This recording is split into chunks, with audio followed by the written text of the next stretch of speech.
Good morning, everybody. First of all, I'd like to thank and congratulate our young friends for their excellent and inspiring presentations and performances. This is a promising start for our conference. Thank you.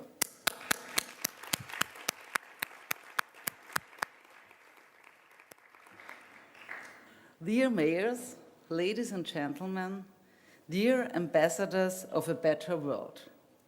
The 7th International Mayors Conference now focuses on the topic Space for Encounter, Overcoming Division. It's one of our core issues to counter the division of society. Unfortunately, social cohesion is currently facing major challenges in many places of the world. Racism, xenophobia, discrimination by religion, sex, or ethnicity, nationalism, exclusion, exploitation, oppression, and extremism, violence and terror are on the rise again. Therefore, it's not only necessary to make people aware of those dangerous developments that sneak into our everyday lives. We have to do more. We have to encourage and empower more and more people to become active, to stop polarization, animosity and hate, and to support community, inclusivity, togetherness and cohesion. We must start this beginning from the smallest entities we live in. Politically, is this the local level, the municipality? When diverse people manage to live together peacefully, to respect and to support each other within their community, chances rise that understanding and cohesion on a higher level between bigger entities, be it municipalities, regions, or states, also grow.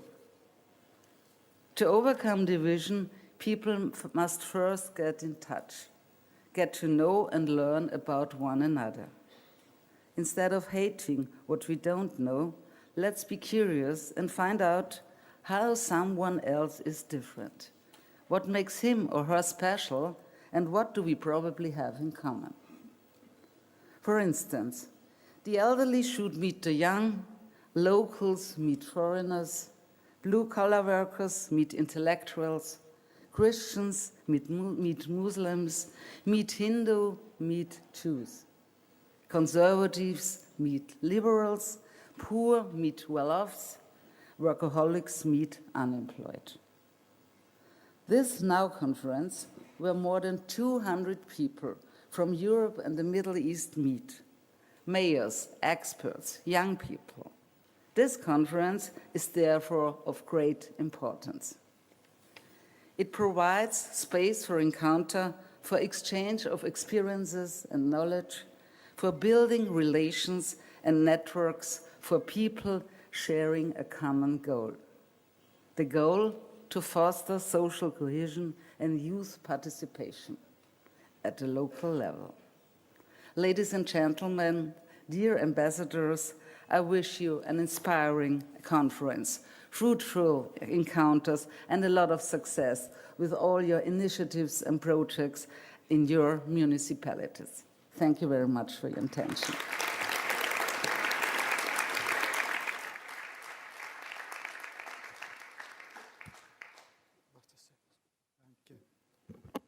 Thank you, Doris. This is so. Thank you, Doris. It is really a pleasure that you are our First Lady, but you are much more. You are one of the most fascinating and engaged women of this country. And you're almost now a member of the Now family. This is an honor for us, and this means hope for us, because this means that also a lot more women will join ranks and will collaborate with us. I don't know whether you all know that we have a president in the Republic of Austria who is a very interesting person, an exciting person. He is a gentleman of grace, with an attitude and a worldview that actually no other president in Europe has. And he was really elected out of a big movement in Austria's population, a movement full of love, of accuracy to the point, and full of responsibility as regards the state and the fate of Austria, or what would have happened if he hadn't been elected, what would have happened if the other candidate would have been elected. The candidate who is now presiding the Freedom Party of Austria that bombed itself out of government, so that we have the Green Party in the government. So there has been a lot of change in Austria. Now, we would like to warmly welcome you all. We, meaning the founders of Act.Now, Patricia, Kahane, Elke, Zuckermann, and me. My heart is really filled with joy when I see you again every year, and also my heart is full of optimism because I can see so many young and not that young faces anymore. The world in which we live has, put it mildly, become a very odd place. With all those things that we have achieved after World War II, things that we took for granted, those things are endangered. And most of us wouldn't have thought that we will still experience such negative developments.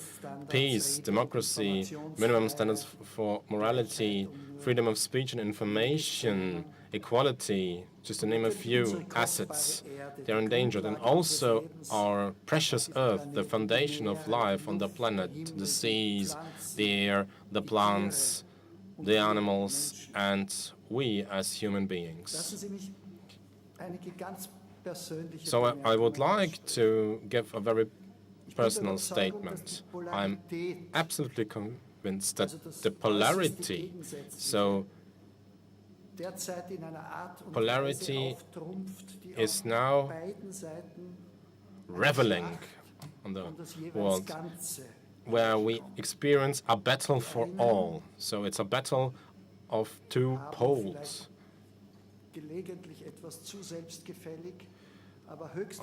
One side finally understood that we need to be active, but not only with nice words, but we need to live up to what we say, so that we can preserve life for the coming future. And this team, this group, is also convinced that we indeed are responsible for ourselves, and that everyone should be energetically in the same network. So that's the one side. But the other side also recognized that for this side, it is now a game all or nothing. When it comes to this side's greed, values, their cynical worldviews, its materialism, and its strive for power. For instance, to enrage humans with nationalism. And also, they are convinced that every immoral business conducted today and tomorrow which will cause damage to the world, every business that can be done has to be done. Not only can be done, but has to be done, because the tragic addiction decide to actually praying to lack of common sense and to greed is based on some experience of joy on short term, and like other addicts, They are on a high and they can't get enough. And those are the so-called Trumps, the Bolsonaros, the Dutertes, the Putins, and all the others. They know that if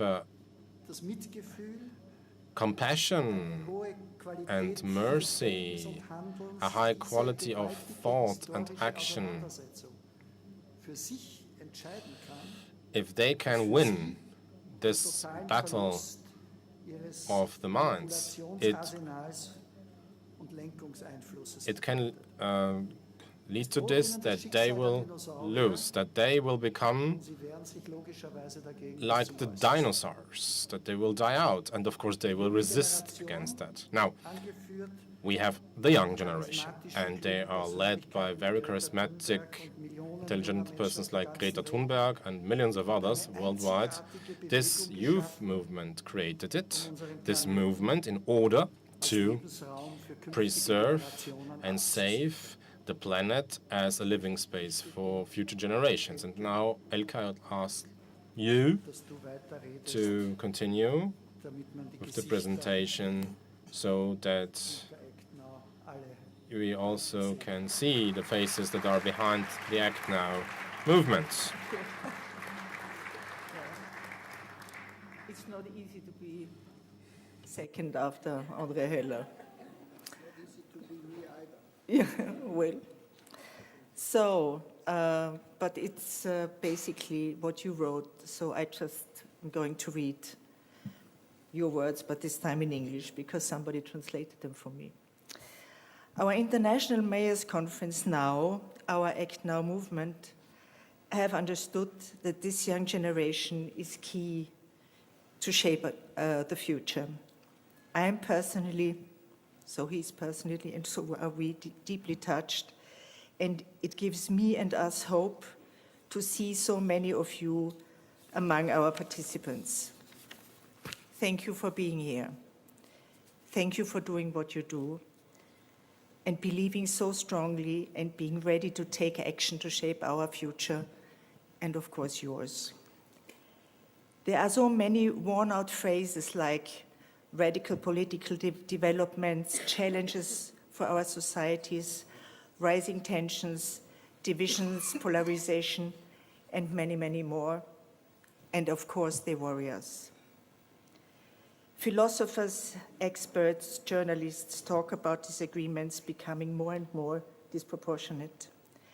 Emotions and effects dominating, whereas all we really, really need is mutual respect, acceptance, warmth, and yes, love for ourselves and for each other in the universe. But today and tomorrow, we are not here to complain. We are coming together to initiate change courageously and in a spirit of collaboration and confidence. We are finding ourselves in a safe space where we will hopefully feel that we are not alone, where we will find people attuned to each other, where with our ideas and initiatives, we can lay the foundation of shaping a good life together in our cities and communities.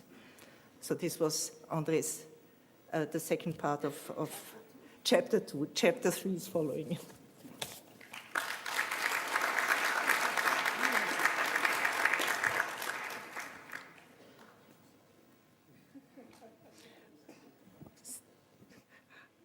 I'm putting it on the level you had. Okay, so chapter 3. As you and we can all see, in this room we have like more than 70 young people between 16 and 25 or 26 years of age. We have 45 mayors and or representatives of municipalities from Europe and Turkey and the Middle East. And we have, of course, many experts also from all over Europe and the MENAT region who have been with us almost since day one. And we will make use of this opportunity to meet, to explore, and to learn from each other. like we started out in 2015-16 with our first conference. Listen, ask, learn from each other, and then get into the doing mode. We will experience, I guess, that cohesion is created really by meaningful encounters. It cannot be programmed. It's something that is born out of personal contact. And by mutual acceptance, and I'm consciously not saying tolerance, because tolerance is saying, well, I don't like this so much, but it's okay, I tolerate it. But to accept is to really take something into your heart. And respect. We believe that we can become change makers at the local level. So how do we believe we can do it? Municipalities and local initiatives are key players in creating social cohesion and in counteracting divisions.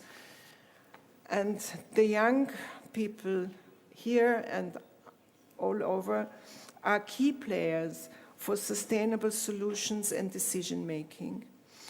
We can't just lean back, wait and see what national and international politicians, of course with a few lucky exceptions, mostly people over 50, like we founders, will decide for the future. We want to create some impact now by initiating local action. We want you, or we wish you, to all go back home from this conference with feelings of belonging together, with new insights, with personal contacts and ideas to improve life in your communities. So coming back to where we, chapter 1, chapter 2, chapter 3 started, it is on us to change what is not feeling right for us and for our planet and all these things that are worrying us. It is on us to act. And it is also on us to act now, because what should we wait for? So, this closing word, may the universe bless our meeting and all of you and all those who are not here with us. And now I think we're ready to roll.